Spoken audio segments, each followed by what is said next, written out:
Ξέρεις αυτές τις στιγμές που δεν κάνεις τίποτα, αλλά μέσα σου γίνεται χαμός.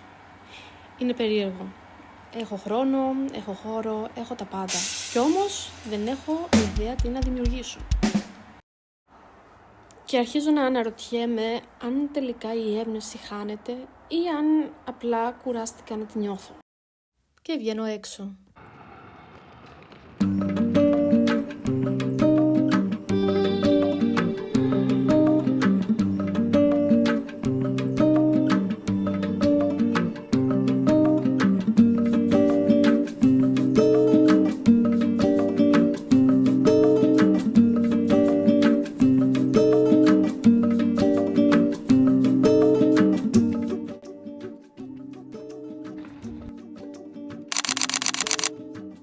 Hi Alina, wie geht's dir? Gut.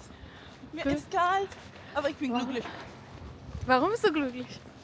weil mit dir bin. Αλλάζω παραστάσεις, όχι μόνο αυτή τη φορά. Λίγος αέρας, λίγη ηρεμία. Χωρίς να το πιέζω, αφήνω τη στιγμή να με πάει. Κάπου στα στενά της Βόνης ανακαλύψαμε ένα μικρό θησαυρό. Έναν χώρο που ήταν ταυτόχρονα καφετέρια, ζαχαροπλαστείο αλλά και εργαστήρι. Ζεστός, φιλόξενος, αισθητικός, με μια ιδιαίτερη αισθητική. Σχεδόν με μια νότα κούβας, καθώς είχε πολύ ωραίες τοιχογραφίες. Μπήκαμε κατευθείαν μέσα, ήταν η τέλεια ευκαιρία για ένα ζεστό καφέ και για ένα φρέσκο οπωσδήποτε γλυκό. Κατευθείαν από το εργαστήρι τους. Στην αρχή η στιγμή ήταν λίγο αμήχανη, δεν υπήρχε κόσμος, μόλις είχε ανοίξει και κάπως όλα τα βλέμματα ήταν στραμμένα πάνω μας. Ο χώρος μικρός και κάθε λέξη ακουγόταν λίγο δυνατά. Για πρώτη φορά έβγαλα τα υλικά μου και την κάμερά μου και με ευγενικό τρόπο εννοείται ρώτησα εάν επιτρέπεται να τραβήξω βίντεο και με ένα χαμόγελο δέχτηκε ο υπάλληλος.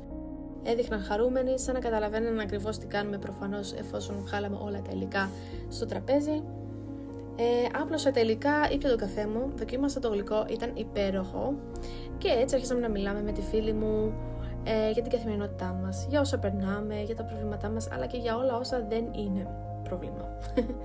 Ήταν μια απλή στιγμή που έγινε κάτι πολύ πιο ουσιαστικό, μια ήρεμη δημιουργική ανάσα.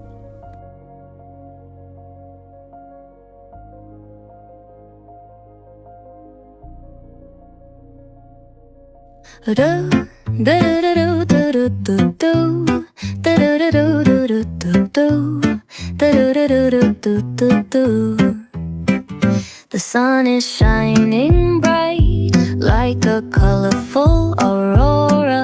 It paints the world in hues of orange and white and more. I'm gonna start packing my bag. I'm leaving all worries. Αυτό ήταν το βίντεό μας. Μερικές φορές μια απλή καθημερινή βόλτα είναι αρκετή για να δεις τα πράγματα αλλιώς.